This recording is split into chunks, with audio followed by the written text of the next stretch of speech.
Essa Caralho, atividade... o trabalho de vocês deve ser, meu irmão, uma loucura. Porque 2022, né? O que mais tem é uns caras com ziquezira na cabeça, cara. Eu diria que o volume de atendimento nos últimos 3 anos aumentou bastante, explodiu. E algumas coisas novas, cara. Problema com pornografia. É uma inundação no consultório, velho. Cara, eu não sei problema se com pornografia. Se você me perguntasse 10 anos atrás se pornografia era alguma coisa perigosa, não. Hoje pornografia é pior que cocaína. É mais fácil tratar um viciado em cocaína do que um viciado em pornografia. É foda, velho. Que isso, cara? Punhetinha do mal. No banheiro do trabalho. Punhetinha do mal, não associação entre pornografia e punheta. Como assim? Porque punheta sem pornografia, você vai bater uma. Certo? Agora com pornografia, toda hora que você estiver entediado, você vai acessar a pornografia e vai bater uma punheta. O cara não tá batendo punheta porque ele tá com tesão. Ele tá batendo punheta porque ele tá entediado, porque a dopamina do cérebro dele baixou. Que pira, cara. Qualquer vício ou comportamento que envolve dependência, basicamente 2 coisas ativam aquele vício. Tédio, isso as pessoas muitas vezes não sacam, e o estímulo de querer aquilo. Muitas vezes você busca uma droga porque você viu alguma pista ambiental que relaciona você a buscar aquela droga. O pessoal tem que entender uma parada, Igor, que vício ele é extremamente contextual. Por exemplo, se você tem problema com álcool, normalmente você vai ter vontade de beber álcool quando você está com um amigo que bebe álcool com você, ou quando você vai ao bar que você normalmente bebe álcool, ou uma contextualização temporal. O seu cérebro sabe que chegou sexta-feira e começa a te dar vontade de beber álcool. O seu cérebro sabe calcular tempo, cara. Sabe calcular tempo. Pornografia tem bons estudos mostrando que no cérebro a pornografia atua nas mesmas regiões e pelos mesmos mecanismos de outras drogas. Então você vê uma pista, sei lá, uma mina com uns peitão no TikTok dançando. Aquilo ali liga umas regiões no seu cérebro, no Instagram. Uma gostosa no Instagram. Liga uma região no seu cérebro que a gente chama de área tegmentar ventral, não precisamos saber esses nomes. ATV, essa área joga neurônios, que são células do seu cérebro, tem ramificações de neurônios até uma região chamada núcleo acumbente, numa regiãozinha chamada estriado ventral. Fica no prosencéfalo basal. E lá... vocês não precisam saber desses nomes aí, cara. Mas é importante falar, meu. A galera que estuda isso daí, que depois gosta de pesquisar. E esses neurônios vomitam ali um neurotransmissor chamado dopamina. Isso você já ouviu falar? Esse já. E te dá motivação em acessar a pornografia e fazer aquilo. Motivação e prazer. Só que o que acontece, cara? Não é só... O cara não tá sentindo tesão de verdade. Não, cara. Ele acha que tá, mas não tá. Não, ele nem sabe que tá sentindo tesão. Ele tá ali de bobeira, daí começa a bater o tédio, ele tá com o celular e vai acessar o celular. Porque ele não tá querendo dar uma gozada, ele tá querendo dar uma liberada de dopamina no núcleo acumbente. Cara, entendi. Só que qual que é o problema, meu? Esse núcleo acumbente... ele fica ao lado de uma região chamada de estriado dorsal. E a região do estriado dorsal é a região do nosso cérebro onde estão os vícios. Então você começa a liberar muita substância aqui por um mecanismo chamado de neuroplasticidade, ou seja, mudança conformacional do seu cérebro. Aquela circuitaria envolvida pela punheta migra... Desculpa. É legal que o cara tá falando um monte de termo técnico. O cara vai o estriado dorsal. O estriado dorsal. Olha, a punheta vai lá pro núcleo caudado. Cara, e essa circuitaria começa a migrar, cara. E aí você começa a formar um processo de dependência. O seu comportamento começa a precisar daquilo ali. E aí forma um vício. Que pira. E aí tem uma coisa interessante nisso, né, cara? Porque daí, por exemplo... Tá, mas por que você não consegue parar a pornografia? Porque, então eu não quero...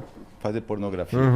Porque a partir do momento que ela começa a dorsalizar, que nem ele está falando, né, ela vai criando uma rede, porque ele falou, é a rede do vício, não, é a rede do hábito. É o mesmo lugar. Você é cheio de hábito. Ali, na neuropsicologia, a gente diz que ali é a formação de esquemas, onde você forma aqueles comportamentos habituais que você não precisa prestar tanta atenção. Que você faz, tipo, dirigir carro. Cara, isso é muito estranho. Outro dia, cara... desculpa te interromper, mas é que assim, sobre isso é muito... Outro dia eu tava aqui, e aí eu entrei no carro, e aí depois eu tava em casa. Isso, porque você não precisa... Eu fiquei assim, caralho! Você não precisa dar atenção pra fazer isso. Eu fico com medo, assim, às vezes eu fico assim, caralho, eu parei no sinal, Eu não lembro mais, tá ligado? É automatizou automaticaço. E isso que aconteceu no seu cérebro acontece no mesmo lugar que os vícios. Isso. Ou seja, no cérebro, cara, presta atenção no que eu vou te falar agora, velho. No cérebro, um vício é um hábito. É a mesma coisa. Um super hábito, um hiper Um hábito. vício é um hiperhábito. Você faz aquilo automático e não consegue controlar.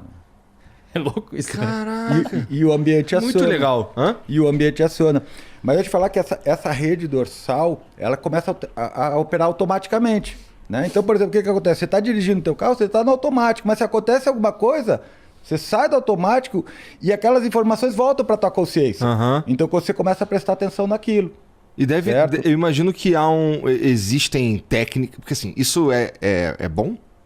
Cara, é bom porque imagina o seguinte, o nosso cérebro ele gasta muita energia. É o segundo sistema que mais gasta energia, só pede para o sistema digestivo. A gente gasta 20% dos metabólitos e 15% do oxigênio. E tem 2% do tamanho do corpo. O negócio tem 1,8 kg, 1,6 kg. Tá. Certo? É Cara? caro. Então é muito caro.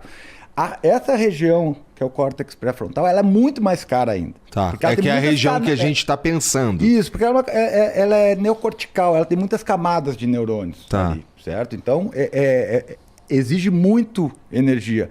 Então, se você automatizar as coisas, você pode usar menos o córtex pré-frontal. Então, Tá. imagina, lembra quando você começou a aprender a dirigir? Aham. Você tinha que Foco prestar atenção. total. Foco total. Isso. Foco total. Agora você já dirige. Eu não conseguia mudar a música. Agora, Foco agora total. você já dirige trocando a música, falando no celular, com o pé na direção. Tá. É mas... importante pra gente conseguir. Pensa assim, ó, essa região que forma os hábitos e os vícios, ela é mais lá pro meio, é mais ou menos como se fosse entre as suas duas orelhas, bem no meio das suas duas orelhas, no meio do cérebro, Tá. essa região dos vícios e dos hábitos. Quando você vai adquirindo uma habilidade, o seu córtex pré-frontal precisa jogar o seu foco atencional para aquilo, mas com o tempo você vai automatizando para liberar o seu córtex pré-frontal para fazer outras coisas, tá ligado? Você Senão vai- imagina se você tivesse que pensar toda vez, mesmo jeito sempre para dirigir, cara. Canseira que não ia loucura. ser dirigir. É. Você vai migrando isso para essa região que ele falou, que a gente chama de núcleos basais. São 3 núcleos principais, putame, caudado e globo pálido, né? E abaixo tem esses núcleos que ele falou, daí tem uns outros núcleozinhos. E no meio disso tudo a punheta. A punheta vai entrar ali exatamente nessa região. Mas o que acontece, velho? Geralmente a gente tem um circuito que envolve o córtex pré-frontal, órbito frontal, que é uma parte dele, que, de certa forma, ela avalia o contexto, o gasto energético e quanto que eu vou ganhar por aquilo, certo? E ela depende de dopamina também. Essa área, especialmente, ela tem uma habilidade muito bacana. Ela freia o nosso comportamento. É um núcleo que está ligado a inibir os nossos comportamentos. A gente chama de comportamento inibitório, né? Então ela analisa uma coisa, se ela vê que não vai dar muito certo, se o custo é muito alto, ela puxa o freio daquilo. Essa hiperexcitação nos gânglios basais, ela vai diminuindo a atividade inibitória do córtex pré-frontal. É tipo um cabo de guerra que começa a ficar mais forte aqui, ó. O cara sabe que tá ruim, não quer bater punheta, mas não consegue parar. Pensa assim, ó, Igor, Tá, vamos um entendi. pouquinho mais longe. Igor, você tá rindo, isso é... Cara, Cara, isso triste. é foda, velho. É sério, triste, velho. Ô, meu, é sério, triste, cara. é O sério. cara não consegue trabalhar, irmão. Que isso, É cara? sério, velho. Eu tô falando sério, cara. É uma os psicólogos que estão assistindo aqui me dizem se eu tô mentindo. Mas aí, é uma mas epidemia isso na daí, clínica, velho. isso é causado pelo cara que começou a ver uma putaria de sacanagem, não sei o quê. O que causa isso? É o excesso?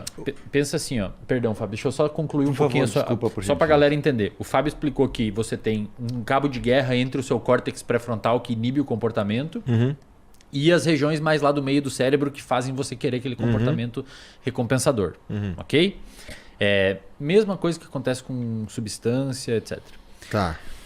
Nessa regiãozinha aqui que aumenta a busca por comportamento recompensador, existe alguns receptores e neurotransmissores que são substâncias químicas que fazem isso acontecer. Tá. O principal deles, tem outros, acetilcolina, noradrenalina, até mesmo endocannabinoides, mas o principal dele é a dopamina, Tá. o neurotransmissor que atua ali.